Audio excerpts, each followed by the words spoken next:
하나님의 말씀 히브리서 12장 14절에서 17절까지를 읽도록 하겠습니다. 모든 사람과 더불어 화평함과 거룩함을 따르라. 이것이 없이는 아무도 주를 보지 못하리라.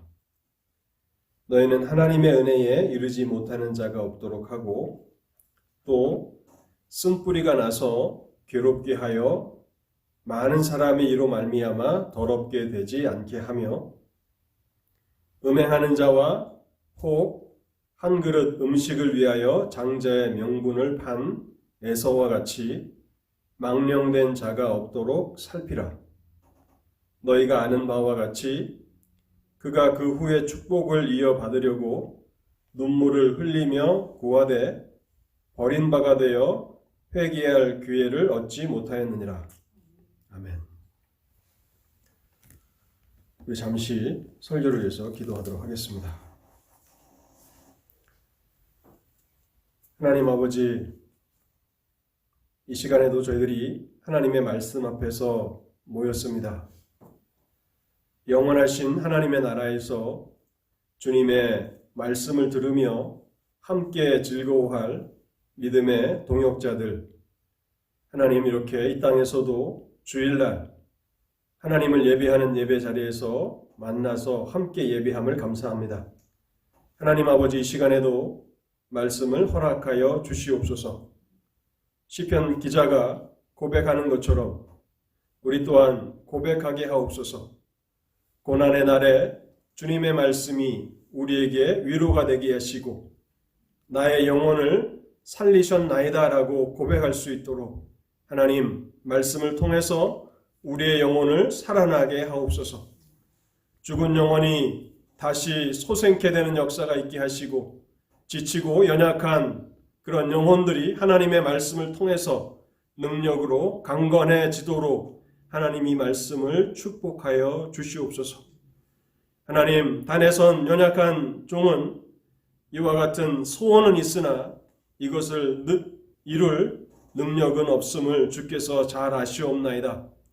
그러나 하나님께서 우리 무리를 불쌍히 여기신다면 오늘 이 설교를 통해서 하나님께서 놀라운 역사들을 이루실 것을 잘 아옵나이다. 하나님, 저희를 불쌍히 여기시고 말씀을 통해서 우리의 영혼을 살아나게 하시고 또 우리를 하나님의 그 나라의 신령한 기쁨을 말씀을 통해서 맛보게 하옵소서. 말씀을 듣는 성도들의 지력을 넓혀주시고 성령의 조명하심을 허락해 주셔서 말씀을 잘 듣고 깨닫고 간직하여 그 마음에 아름다운 열매들이 맺혀나게 하옵소서. 이 모든 말씀 우리 주 예수 그리스도의 이름으로 기도하옵나이다. 아멘.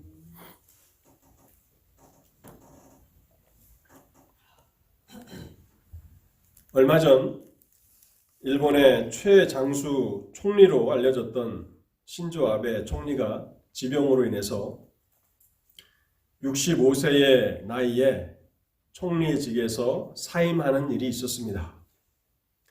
그의 병명은 종양성 대장염 얼서러티브 콜라이리스라고 하는 그런 병명이었는데요. 최근 AP 뉴스에 비슷한 뉴스 하나가 소개되었습니다. 미 질병관리본부 CDC에서 대장암의 위험에 대해서 새로운 가이드라인을 발표했다는 내용이었습니다. 비교적 젊은 사람들 가운데 대장암이 많이 발견되고 있어서 미국 질병관리본부에서는 미국 성인 45세부터는 대장암 검사를 받기를 강력히 권고한다는 내용이었습니다. 그리고 이 대장암이 미국 내 암 사망률에 있어서 세 번째로 높은 비율이라는 발표를 함께 접하게 되었습니다. 우리가 질병이 없이 누구나가 건강하게 살기를 원할 것입니다. 우리가 그렇게 하나님께서 주신 그 우리의 인생을 질병 없이 건강하게 살기를 원한다면 이러한 권고안들을 잘 따라서 우리 몸을 살피는 일을 소홀히 하지 말아야 할 것입니다. 그런데 이러한 원리는 영적인 세계에서도 그대로 적용되어야 하는 원리입니다. 영적으로 성숙한 사람일수록 자기의 영혼을 점검하는 일을 결코 게을리하지 않습니다. 반면에 영적으로 미성숙한 사람들일수록 성경이 경고할지라도 성경이 권면할지라도 자기 점검을 하지 않는 그런 특징들이 있습니다. 히브리서 12장 14절에 와서 자기를 점검하라고 말씀하고 있습니다.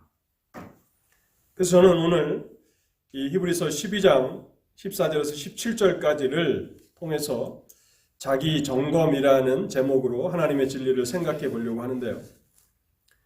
간략하게 우리 12장의 내용들을 좀 생각해 보겠습니다. 어떠한 문맥에서 오늘 자기 점검에 대한 이 말씀이 주어지는지를 알기 위해서 12장의 문맥을 좀 살펴보겠습니다. 1절에서 3절까지 우리는 믿음의 경주라는 진리를 생각해 보았습니다. 그리스도 안에 있는 성도들은 끝마쳐야 하는 믿음의 경주가 있다는 사실을 생각했습니다.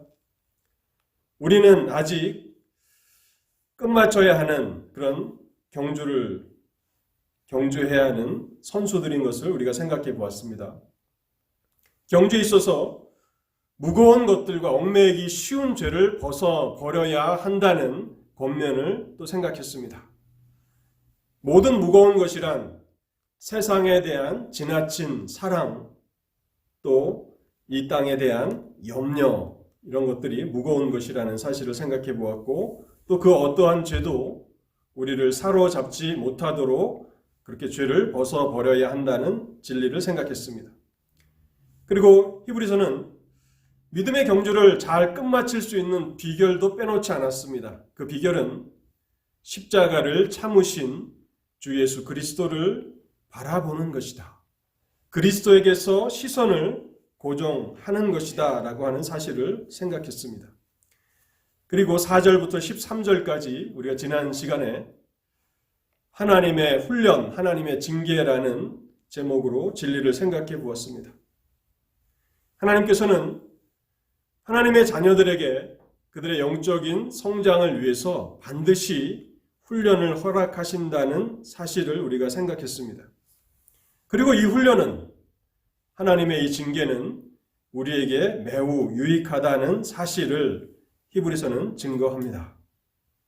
이 훈련을 잘 통과하면 하나님께 복종함을 배울 수 있고 또 하나님의 거룩함에 참여하게 된다고 그렇게 설명하였습니다. 그리고 끝까지 인내로서 이 훈련을 받는 사람들의 삶에는 의와 평강의 열매가 맺혀난다는 사실을 증거하였습니다.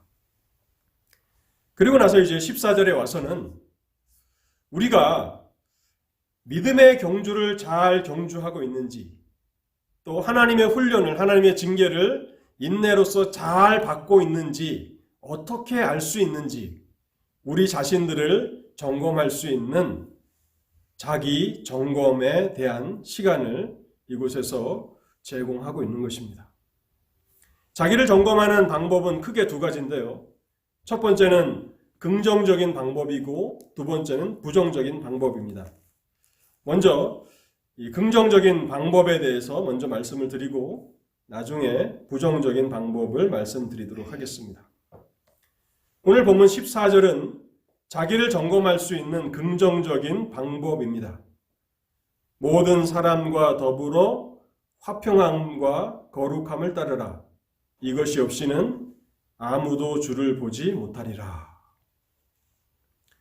믿음의 경주와 하나님의 훈련을 잘 인내로서 받고 있다면 그 사람의 삶에는 화평함과 거룩함이 나타나게 될 것이라는 말씀입니다. 그리스도 안의 성도들은 이 땅에서 삶의 목표가 다른 사람들, 생각과 삶의 가치관이 다른 사람들 사이에서 살아갑니다. 그럴지라도 성도들은 있는 곳 그곳에서 불신자들과 분쟁하거나 다투거나 싸움을 유발하기는커녕 오히려 모든 사람들과 함께 화평을 이루며 살아가게 된다는 사실을 말씀하고 있는 것입니다. 하나님의 훈련을 잘 받는다면, 믿음으로 끝까지 믿음의 경주를 잘 달려간다면 모든 사람들과 더불어 화평하게 될 것이라고 말씀하고 있는 것입니다. 여러분, 성도들이 어떻게 세상에서 빛과 소금의 사명을 감당하게 됩니까? 불신 이웃들에게 도움이 될 수 있을까요? 그것은 이웃들과 화평한 관계를 유지하고 있을 때라는 사실을 우리는 잘 알고 있습니다. 이웃과 불화하고 있다면, 이웃과 다투고 있다면 그들의 도움이 될 수가 없는 것입니다. 그래서 그리스도 안에 있는 모든 성도들은 가능하다면, 할 수만 있다면 모든 사람으로 더불어 화평하기를 힘써야 한다는 것입니다. 그리고 이 말씀은 교회 공동체 안에서 먼저 적용되어야 합니다. 우리가 먼저 그리스도 안에 있는 형제와 자매들과 화평하지 못한다면 어떻게 하나님을 알지 못하는 불신자들과 화평을 이룰 수 있겠습니까? 근데 우리가 우리 자신을 점검하는 이 긍정적인 방법은 화평함만 있는 것이 아니고요. 거룩함이라고 히브리서는 덧붙여 말씀하고 있습니다. 화평함과 거룩함을 따르라. 이 거룩함이라고 하는 것과 화평함이라고 하는 것은 서로 모순되어 있는 관계같이 생각이 됩니다. 그러나 히브리서를 잘 생각해 보면 서로가 서로를 보완하는 관계라는 것을 알게 됩니다. 그리고 우리는 화평함을 추구하는 데 있어서 거룩함을 훼손시키지 말아야 한다는 사실을 생각해야 합니다. 우리가 이웃과 또 불신자들과 지나치게 화평함을 추구하는 가운데서 거룩함을 잃어버린다면 그것은 히브리서가 말씀하고 있는 화평함과 거룩함을 추구하는 삶의 모습은 아닙니다. 우리는 훌륭한 예를 우리 주님 예수 그리스도의 삶을 통해서 발견합니다. 복음서에 보면요, 주님께서는 모든 사람들과 화평함과 거룩함을 추구하는 삶을 사셨습니다. 그러나 거룩함을 끝까지 포기하지 않으셨고 주님의 복음 사역을 끝까지 반대하며 주님을 박해했던 자들 가운데서는 화평함은 포기하셨을지라도 거룩함을 잃지 않으셨다는 사실을 우리는 생각해야 하는 것입니다. 근데 여러분, 제가 오늘 화평함과 거룩함이라는 이 주제를 가지고 설교를 하니까 여러분들이 별로 이 설교를 듣고 싶지 않으시는 그런 분들이 혹시 있을지 모르겠습니다. 근데 우리는 이 화평함과 거룩함이 얼마나 놀라운 가치인가를 먼저 깨달아야 합니다. 14절 하반절인데요. 화평함과 거룩함의 가치를 이렇게 성경은 증거합니다. 이것이 없이는 아무도 주를 보지 못하리라. 이것이 없이는 아무도 주를 보지 못하리라. 사람들이 어떻게 생각하던 간에 또 우리가 이전에 어떻게 생각했던지 상관없이 이것이 없이는, 화평함과 거룩함이 없이는 아무도 주를 보지 못하리라는 하나님의 말씀을 통해서 화평함과 거룩함이 얼마나 놀라운 가치인가를 우리는 깨달아야 하는 것입니다. 히브리서가 12장에 와서 믿음의 경주를 하라고, 또 하나님의 훈련을 인내로서 잘 받으라고 그렇게 권면하면서 이러한 믿음의 삶과 하나님의 훈련은 우리를 더 높은 거룩함의 단계로 이끌어가는 것이 되어야 한다고 설명하고 있는 것입니다. 우리를 점검하는 긍정적인 방법은 나는 교회 안에서 또 교회 밖 우리 이웃들과 화평함을 추구하고 살아가고 있는가? 그리고 그것과 함께 거룩함을 유지하면서 이 화평함을 우리의 삶 가운데 추구하고 있는가를 돌아보면 우리가 믿음의 길에서 잘 다름질하고 있는지 그렇지 않은지를 알 수 있다고 성경은 우리에게 말씀하고 있는 것입니다. 크게 두 번째로 부정적인 방법을 말씀드리려고 하는데요. 성경은 항상 긍정적인 것보다도 부정적인 것을 더 많이 말씀합니다. 성경에 경고의 말씀이 칭찬의 말씀보다 훨씬 더 많다는 것을 발견하는데 우리가 히브리서 12장에 와서도 동일합니다. 긍정적인 방법은 딱 한 구절이지만 부정적인 방법에 대해서는 15절, 16절, 17절에 걸쳐서 그렇게 우리에게 말씀하는데요. 먼저 믿음의 경주와 하나님의 훈련에서 낙오하는 자들, 실패하는 자들이 있다고 성경은 말씀합니다. 15절을 제가 상반절만 읽어보겠습니다. 너희는 하나님의 은혜에 이르지 못하는 자가 없도록 하고, 하나님의 은혜에 이르지 못하는 자가 없도록 하라. 여러분, 이것은 얼마나 무서운 말씀입니까? 어떤 사람들은 하나님의 은혜에 이르지 못하는 사람들이 있을 수 있다는 것입니다. 그렇다면 하나님의 은혜에 이르지 못한다는 것은 구체적으로 어떠한 의미입니까? 이것은 앞의 문맥을 따라서 생각해 볼 때에 믿음의 경주에서 낙오하는 사람들이고 하나님의 훈련을 포기하는 사람들입니다. 그래서 결국에는 하나님께서 마지막 날 믿음의 경주를 잘 끝마친 사람들에게 생명의 면류관을 주시는데 그 면류관을 받지 못하는 사람을 말하는 것입니다. 여러분, 경기장에서 선수들이 다 경주한다 할지라도 모두가 다 승리의 면류관을 얻는 것은 아닙니다. 끝까지 최선을 다해서 경기를 끝마친 사람들 가운데서 성적이 좋은 선수들에게 승리의 면류관이 돌아갑니다.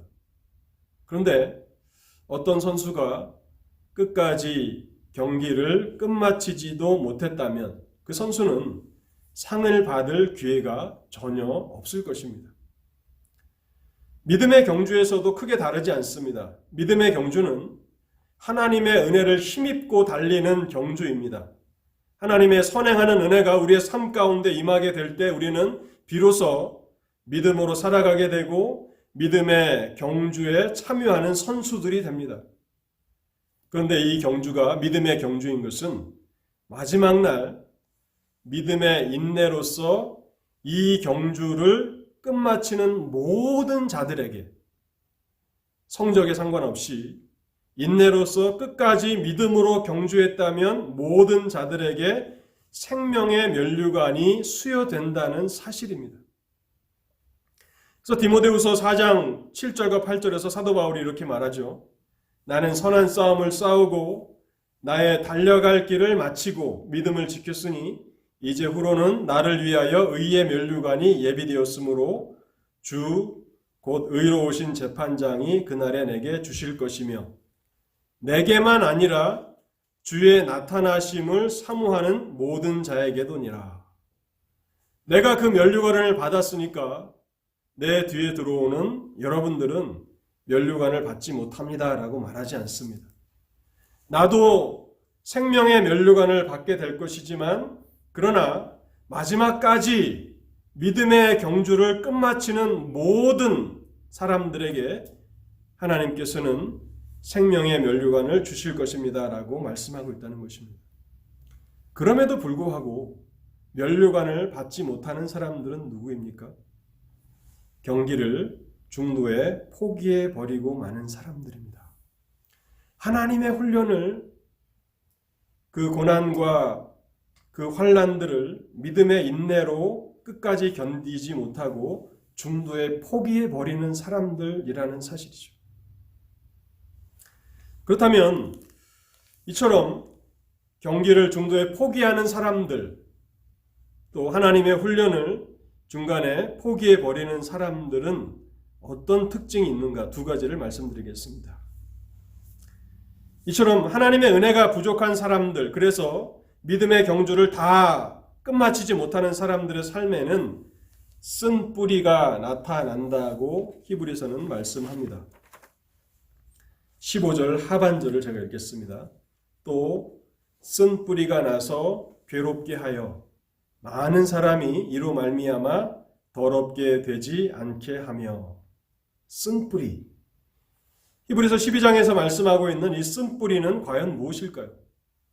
문자적으로 말하면 이것은 독초를 말합니다. 이 독초를 먹으면 죽게 되겠죠. 독이 있는 풀, 독초를 쓴 뿌리라고 말씀하고 있습니다. 그런데 이 쓴 뿌리라고 하는 이 단어는 신명기에서 인용한 말씀입니다. 신명기 29장 18절에서 20절에 보면 이 쓴 뿌리, 독초에 대해서 잘 설명하고 있는데요.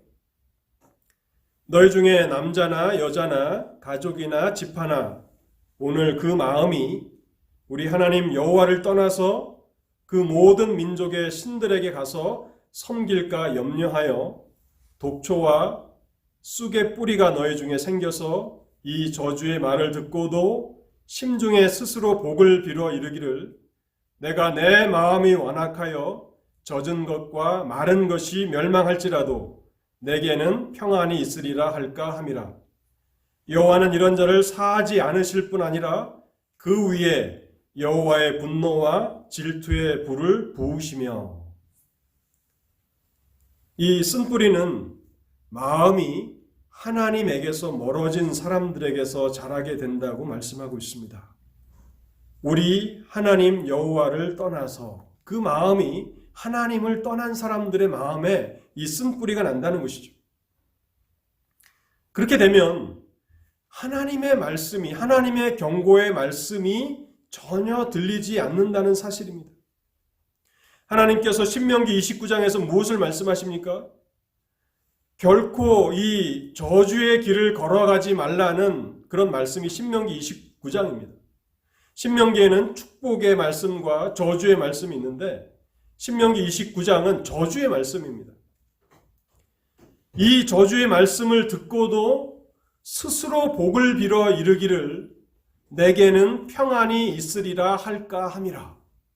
하나님이 아무리 강력하게 경고하실지라도 그 마음에 쓴뿌리가 생기면 하나님의 말씀이 들리지 않게 된다는 사실입니다.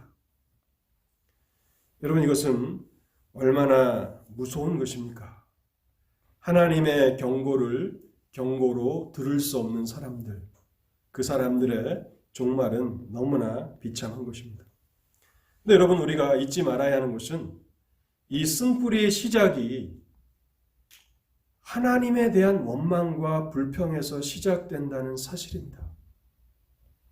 하나님의 은혜에 대해서 감사와 찬송으로 반응하지 못하고 하나님의 은혜에 대해서 원망과 불평을 늘어놓기 시작하면 이것이 점점 자라서 우리의 마음 전체에 퍼지게 되고 우리 자신만 이 쓴뿌리가 나는 것이 아니라 주위에까지 퍼져나간다고 말씀하고 있는 것입니다. 15절 하반절을 제가 다시 한번 읽어보겠습니다. 이 쓴뿌리가 나서 괴롭게 하여 많은 사람이 이로 말미암아 더럽게 되지 않게 하며. 한 사람의 마음에 원망과 불평이 터져나오면 그 주위에 있는 사람들을 다 오염시키는 것입니다. 여러분, 원망과 불평하는 사람들, 가족들을 보십시오. 어느덧 그 사람들 또한 원망하고 불평하는 사람들이 되고요. 그 주위에 있는 모든 사람들이 쓴뿌리의 영향력 아래 있게 된다는 사실입니다. 고린도전서 15장 33절에 이런 말씀이 있습니다. 속지 말라. 악한 동무들은 선한 행실을 더럽히나니. 의인 10사람이 한 사람의 죄인에게 미치는 영향보다도 한 사람의 악한 사람이, 쓴뿌리가 있는 사람이 의인 10사람에게 미치는 영향이 훨씬 더 강력하다는 사실입니다. 죄는 강력합니다. 그래서 의인 10사람이 이루지 못하는 그 일을 불평과 불만을 일삼는 마음에 쓴뿌리가 있는 사람이 그렇게 선한 사람들까지도 악한 영향에 물들게 한다는 사실입니다. 이 쓴뿌리를 예방하는 가장 좋은 방법은 무엇입니까? 항상 우리의 삶에 감사의 조건을 찾아서 하나님을 찬송하며 살아가는 것입니다. 시편 145편 몇 절을 제가 읽어보도록 하겠습니다. 시편 145편은 다윗의 시인데요. 왕이신 나의 하나님, 내가 주를 높이고 영원히 주의 이름을 송축하리이다. 내가 날마다 주를 송축하며 영원히 주의 이름을 송축하리이다. 여호와는 위대하시니 크게 찬양할 것이라. 그의 위대하심을 측량하지 못하리로다. 대대로 주께서 행하시는 일을 크게 찬양하며 주의 능한 일을 선포하리로다. 이 시편 145편에 쓰인 부사구들을 생각해 보겠습니다. 시간을 나타내는 부사들. 영원히, 날마다, 대대로 하나님을 찬송하리라고 다윗이 시편 145편에서 말씀하고 있고요. 17절에는 이런 말씀이 있습니다. 여호와께서는 그 모든 행위에 의로우시며 그 모든 일에 은혜로우시도다. 하나님은 모든 행위에 있어서 의로우시며 그 모든 일에 있어서 은혜로우시도다. 우리의 환경이, 우리의 환난이, 우리의 고난이 아무리 힘들고 어려울지라도 이 사실을 끝까지 붙드십시오. 하나님은 의로우시며 하나님은 은혜로우신 하나님이십니다. 그래서 환난과 고난과 역경 가운데서도 감사의 제목을 발견하시고 끊임없이 하나님을 찬송하는 것, 그것이 쓴뿌리가 우리 마음에 자라지 못하게 하는 유일한 방법이라는 사실입니다. 그 두 번째는요, 우리가 믿음의 경주에서 중도에 탈락할 증상이 있는지, 또 우리가 하나님의 훈련을 포기하는 사람은 아닌지 어떻게 알 수 있습니까? 첫 번째는 쓴뿌리가 그런 사람들에게서 난다는 것이고요. 두 번째는 망령된 삶을 살게 된다는 것입니다. 망령된 삶을 산다는 것입니다. 이 망령되다라고 하는 이 말을 국어사전을 찾아보니까 이렇게 정의합니다. 늙거나 정신이 흐려 행동이 정상을 벗어난 상태. 늙거나 정신이 흐려 행동이 정상을 벗어난 상태. 우리의 삶이 비정상적인 삶으로 나아갈 수 있다는 것입니다. 그것을 망령된 삶이라고 말하는데요. 히브리서는 역사에 실제했던 한 인물 에서를 들어서 매우 강력한 경고를 하고 있습니다. 실제 구약의 역사에 있었던 한 사람의 실명을 거론하면서 너희가 망령된 삶을 살아가고 있지 않는가 돌아보라고 말씀하고 있습니다. 여러분, 에서는 어떤 인물이었습니까? 에서는 육적이고 일시적인 쾌락을 위해서 살았던 사람입니다. 육적이고 일시적인 즐거움을 위해서 영적이고 영원한 행복을 맞바꾼 어리석은 사람이었다는 것입니다. 창세기 25장에 보면요, 에서가 사냥에서 돌아왔을 때 몹시 배가 고팠다고 기록하고 있습니다. 개역성경은 그가 곤비하였다. 이 곤비하다는 것은 어떤 일에 지쳐서 기력을 상실한, 몹시 피곤한 상태를 말합니다. 그때 동생 야곱은 팥죽을 쓰고 있었는데 에서는 몹시 시장하여서 야곱에게 팥죽을 달라고 요청합니다. 그러자 간교했던 야곱은 형 에서에게 장제의 권리를 자신에게 주면 팥죽을 주겠다고 제안합니다. 그러면 얼마나 황당한 제안입니까? 그린빌에도 대저택과 같은 그런 집들이 곳곳에 있지 않습니까? 그 집 주인에게 가서 내가 껌 하나를 줄 테니까 당신 집과 바꾸자. 아마 이런 제안보다도 더 황당한 제안이 팥죽 한 그릇에 장제의 권리를 팔라고 하는 제안이지 않습니까? 근데 여러분 가만히 생각해 보면 왜 야곱이 이러한 제안을 쌍둥이 형 에서에게 했을까요?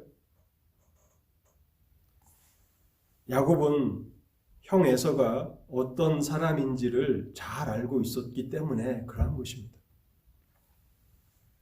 그래서 보통 사람 같으면 정신이 온전치 않은 그런 사람이나 할 수 있는 이러한 제안에 응하게 되는데 놀라운 것은 에서가 이런 황당한 제안을 받고서 그것을 받아들인다는 것입니다. 자기 동생 야곱에게 장제의 권리를 주겠다는 맹세를 하고 팥죽을 받아서 먹고 그 자리에서 일어나서 떠났다고 성경은 기록합니다. 창세기 25장 31절에서 34절까지를 다시 한번 읽어보겠습니다. 야곱이 이르되 형의 장제의 명분을 오늘 내게 팔라. 에서가 이르되 내가 죽게 되었으니 이 장자의 명분이 내게 무엇이 유익하리요? 야곱이 이르되 오늘 내게 맹세하라. 에서가 맹세하고 장자의 명분을 야곱에게 판지라. 야곱이 떡과 팥죽을 에서에게 주매 에서가 먹으며 마시고 일어나 갔으니 에서가 장자의 명분을 가볍게 여김이었더라. 이것은 그가 평소에 어떤 사람이었는가? 영적인 복락에 대해서, 영원한 복락에 대해서 전혀 관심이 없었다는 증거이고요. 그는 육신적인, 감각적인 쾌락만을 쫓아서 살아갔다는 사람임에 틀림이 없는 증거가 되는 것입니다. 에서가 배고픔으로 인해서 곤비하였지만 생명의 위협을 느끼는 정도는 아니었습니다. 그럼에도 불구하고 그가 이러한 제안을 했던 것은 이 장자의 명분이 내게 무엇이 유익하리요? 그는 이것이 얼마나 큰 축복인지를 깨달지 못하고 있다는 사실입니다. 여러분 오늘날 보면 젊은 사람들도 주식을 많이 하더라고요. 그런데 몇십 년 전으로 돌아가서 애플이 처음 이렇게 주식 시장에 나올 때 그 기업의 가치를 알아본 사람 아마 어마어마한 돈을 벌지 않았겠습니까? 그 기업의 가치를 우리는 잘 모릅니다. 또 현재 그 주식 시장에 있는 그 기업의 가치들을 정확히 안다면 그것은 어마어마한 가치가 되겠죠. 근데 여러분, 그러한 가치의 수십 배, 수천 배, 수만 배 더 중요한 것이 무엇입니까? 그것은 영적인 가치라는 사실입니다. 하나님의 축복이 얼마나 놀라운 가치가 있는가를 사람들은 깨달지 못합니다. 그래서 종종 애플 주식 처음 이렇게 주식 마켓에 들어왔을 때 그것 좀 사놓지 그랬어요. 그렇게 말하는 사람들이죠. 근데 오늘날 수많은 사람들이 하나님 앞에 나와서 그리스도 안에서 은혜로 주시는 이 구원이 얼마나 놀라운 가치가 있는지 사람들은 깨달지 못한다는 것입니다. 그런데요, 에서의 삶을 보면 그가 그것을 죽기 전에 깨닫게 되죠. 눈물을 흘리며 그 축복을 되돌려 받으려고 했지만 되돌려 받지 못했습니다. 이제 아버지 이삭이 죽을 때가 돼서 자기 아들들을 축복합니다. 그때 아버지 이삭이 야곱에게 하늘과 땅의 모든 축복을 야곱에게 축복 기도해 주지 않습니까? 그것을 들었던 에서는 그제서야 장제의 축복이 얼마나 놀라운 것인가를 깨닫고서 아버지 이삭에게 매달려 눈물로 호소합니다. 아버지, 내게도 축복하소서, 내게도 축복하소서. 근데 아버지 이삭은 이미 하나님께서 야곱에게 축복하신 것을 알기 때문에 자신이 할 수 있는 것이 아무것도 없다는 것을 알고 있습니다. 하나님이 이미 그 축복을 야곱에게 주셨는데 내가 지금에 와서 무엇을 할 수 있겠느냐? 여러분, 이것은 우리에게는 큰 경고가 되어야 하는 것입니다. 오늘 하루를 우리가 살아갈 때에 우리는 무엇을 위해서 살아가는지를 돌아보아야 합니다. 오늘 우리가 하나님의 은혜를 구하는 일을 내일로 미루고 있다면, 오늘 우리가 이 예배가 끝나고 나서 육신의 욕망과 감각적인 쾌락을 위해서 이 시간들을 사용할 것이고 하나님의 은혜는 내일 나중에 구할 것이라고 생각한다면 우리는 망령된 자의 삶을 살아가고 있는 것입니다. 하나님의 은혜를 먼저 구하며 살아가야 합니다. 현재의 즐거움을 위해서 약속된 하나님의 나라의 유업을 포기하는 사람들은 망령된 사람들입니다. 에서와 같이 망령된 사람입니다. 매일매일 하나님께서 우리에게 하루를 주시면 내 육신의 필요를 돌아보는 일을 먼저 챙기며 하나님의 은혜를 구하는 일은 나중으로 내일로 미룬다면 우리는 망령된 삶을 살아가고 있는 것입니다. 에서도 나중에 그 가치를 깨달긴 했습니다. 그리고 그것을 구했지만은 얻지 못했습니다. 마태복음 25장에는 예수님께서 이렇게 경고하십니다. 그들이 살아간 사이에 신랑이 오므로 준비하였던 자들은 함께 혼인잔치에 들어가고 문은 닫힌지라. 그 후에 처녀들이 와서 이르되 주여 주여 우리에게 열어주소서. 대답하여 이르되 진실로 너에게 이르노니 내가 너희를 알지 못하노라. 망령된 자의 특징은 나중에 그 가치를 깨닫게 된다는 사실입니다. 그래서 고린도후서에서 사도 바울이 이렇게 사랑하는 성도들을 위해서 권면하는 것입니다. 보라 지금은 은혜를 받을 만한 때요, 보라 지금은 구원의 날이로다. 오늘이라고 하는 이 시간은 특별히 일주일 중 하루를 구별하신 이 하나님의 날은 다른 어떤 것을 위한 날이 아니라 하나님의 은혜를 구해야 하는 날이고 구원을 위해서 힘써야 하는 날이라는 사실입니다. 그리고 이 원리는 매일 날마다 우리에게 하루가 주어지면 영적인 일들을 먼저 하나님의 영원하신 축복을 먼저 구하며 그렇게 살아가야 한다는 놀라운 우리의 삶의 원리라는 사실입니다. 에서는 일시적인 쾌락을 위해서 하나님의 은혜를 바꿨습니다. 여러분, 장제의 축복이 의미하는 것이 무엇입니까? 장제의 축복은요, 아버지를 이어서 가정을 통솔할 수 있는 아버지의 권위를 물려받는 위치입니다. 그리고 아버지가 돌아가시면 아들들이 재산을 상속하게 되는데 2배의 재산을 상속할 수 있는 권리고요. 그리고 특별히 이삭에게 있어서 이 장제권은 아브라함과 이삭에게 주셨던 하나님의 축복이 포함되어 있는 것입니다.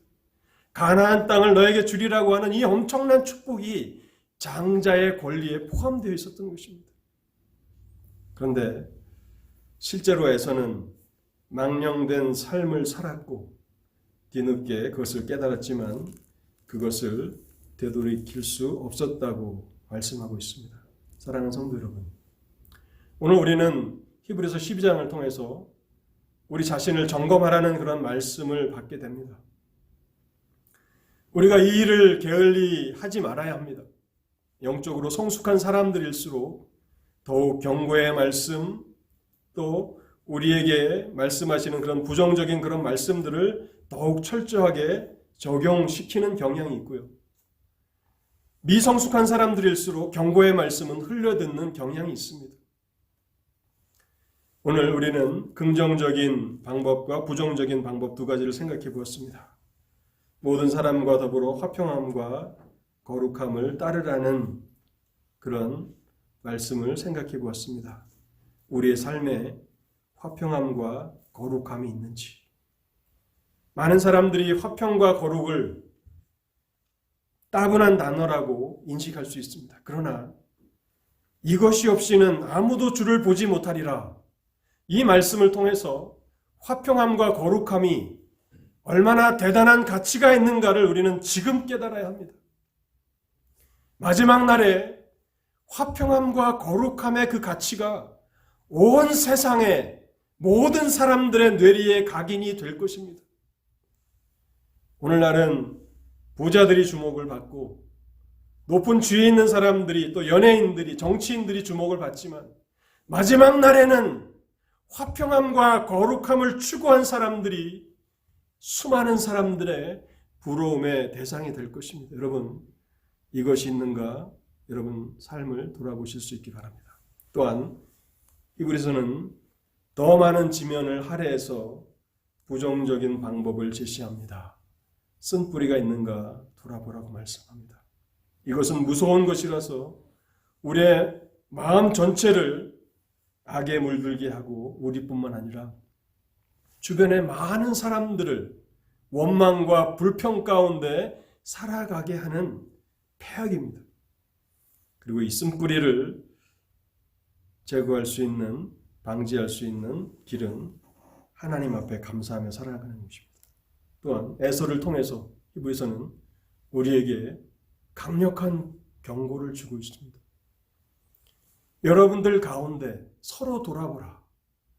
우리 자신만 돌아볼 뿐만 아니라 우리 주위에 그러한 사람들이 있는가 돌아보라는 것입니다.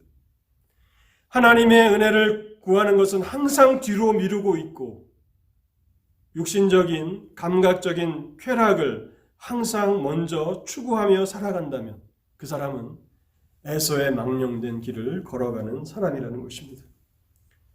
하나님께서 우리에게 은혜를 허락해 주셔서 우리의 삶에 쓴뿌리를 제거하고 또 망령된 자의 삶을 피할 뿐만 아니라 우리의 삶에 화평과 거룩함의 아름다운 열매들이 맺혀나는 그런 놀라운 은혜가 우리 모두에게 있게 되기를 바랍니다. 기도하겠습니다.